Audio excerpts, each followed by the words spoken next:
Hello friends, welcome to EduTap and welcome to the series that we have started exclusively for the upcoming UPSC EPF for 2025 examination, wherein we'll be doing 15 MCQs in a session, as part of which today we are going to see MCQs from international industrial relations.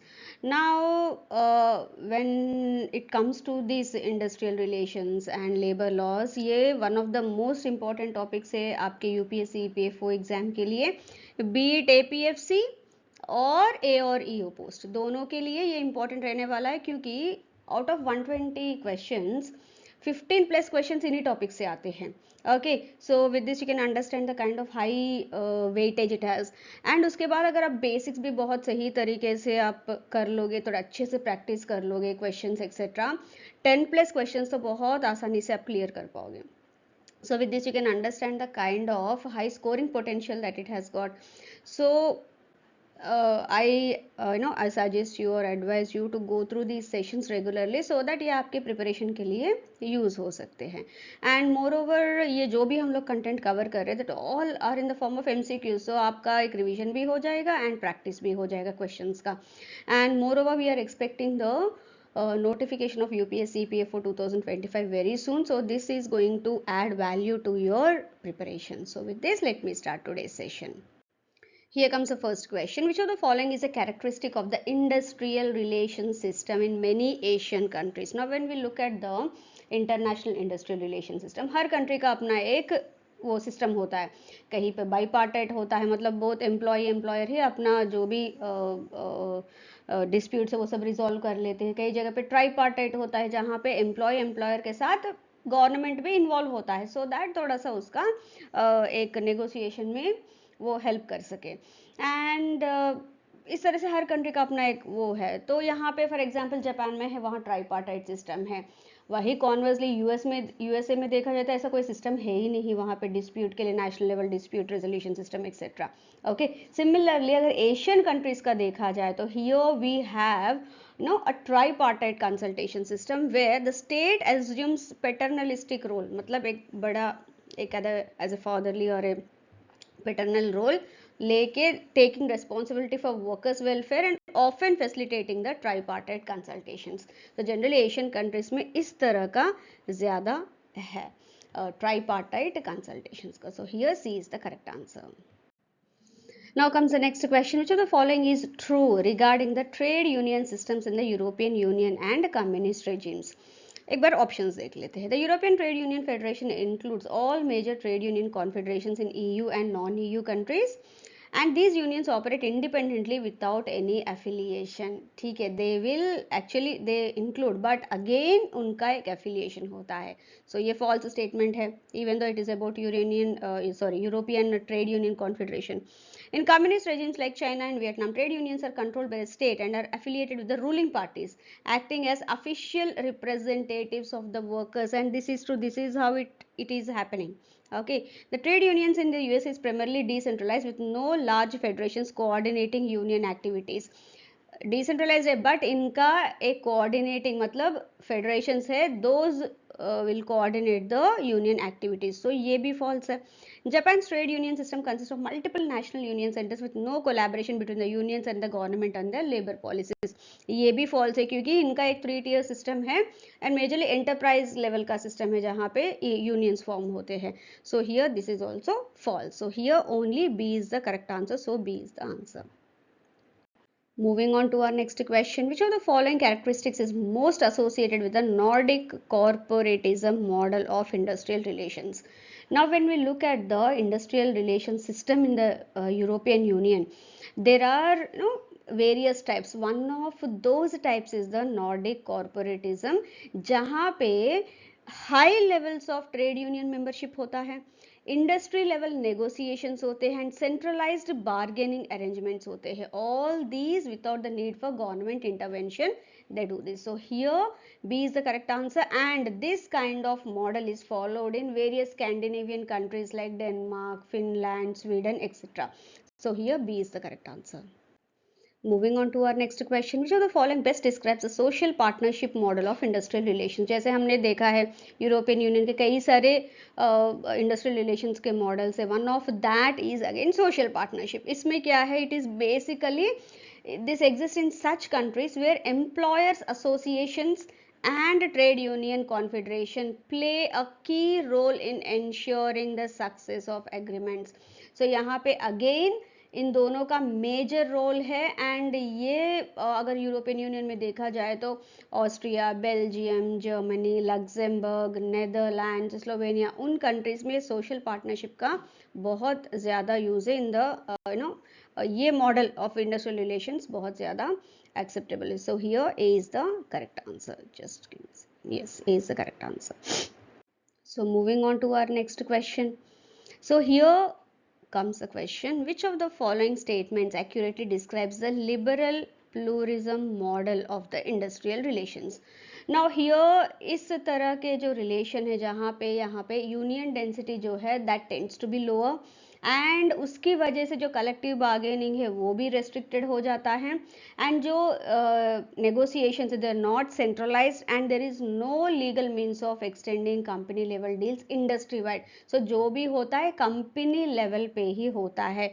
So here in this case C which is answer, labour management relations are mainly at the company level of a confrontational and collective bargaining coverage is restricted due to lower union density. मतलब unions में membership बहुत कम है. सो ये वाला model generally follow होता है Ireland, UK, Cyprus, माल्टा जैसे countries में. So here C is the correct answer when it comes to liberal pluralism model of industrial relation. Now comes, which of the following best describes the industrial relation model in countries like France, Greece, Italy, Portugal and Spain? Now यहाँ पे इससे पहले हमें explain किया गया था then asked, but here they are giving directly country देके they are asking you what kind of industrial relation model exist here.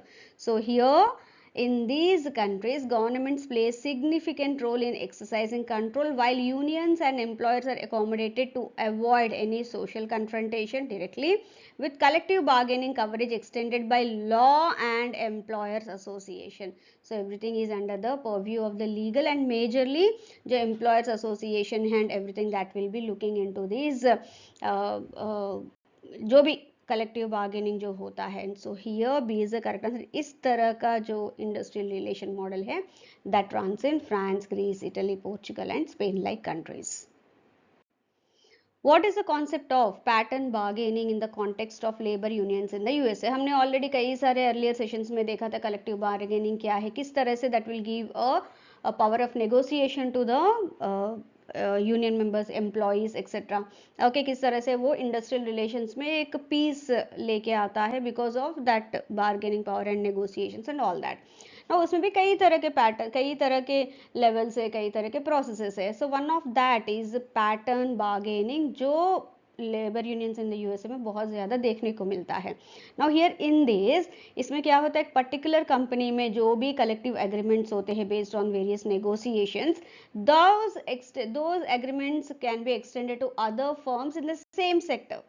Okay, so ये पैटर्न बार्गेनिंग मतलब एक में जो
So friends, hope you have liked this session, and before winding up I have a small announcement. Currently Editab is offering various courses associated with UPSC EPF for 2025 examination for all those students who are targeting for both APFC and your AO 2025 examination. इसमें 3 तरह के major courses है, एक बार मैं बता देती हूँ. एक तो है मास्टर कोर्स, ये उन बच्चों के लिए है those who are looking for one point source of content for all the subjects. Okay, इसमें कई सारे सब्जेक्ट्स हैं ना, उन सब सब्जेक्ट्स का एक ही जगह पे आपको कंटेंट मिल जाएगा in the form of PDFs, videos, chapter quizzes, everything. And even every Thursday एक सेशन भी होगा, स्ट्रैटेजी सेशन, जिसमें इतना कंटेंट को किस तरह से आप लोग यूटिलाइज कर सकते हैं अपने प्रिपरेशन में, वो समझाएंगे Kuldeep sir. Along with that आपके जो भी डाउट्स है वो क्लैरिफाई होते रहेंगे. Moving on to the next course, ये है टेस्ट सीरीज प्लस. ये उन बच्चों के लिए जिनको चाहिए बस एक आधा सब्जेक्ट का content and also but practice questions lot of, उनके लिए ये बहुत सही है. ठीक है. एंड थर्ड कोर्स है जो टेस्ट सीरीज, ये उन बच्चों के लिए है जो ऑलरेडी अपना प्रिपरेशन कर चुके हैं अपने तरीके से, या फिर एक बार उन्होंने एग्जाम भी दे दिया है, फिर से प्रिपरेशन कर रहे हैं, now they want only practice questions या टेस्ट सीरीज, उनके लिए ये द बेस्ट है. एंड अगर आपको जो भी queries and all that you can get them clarified with the team, and इसके सारे डिटेल्स डिस्क्रिप्शन बॉक्स में ऑलरेडी अवेलेबल है. And with this you can make an inform decision कि कौन सा कोर्स आपके लिए बेस्ट सूटेड है. Okay, thank you very much friends for being with me so patiently till the end. I wish you all the best and see you soon with another session. Thank you very much.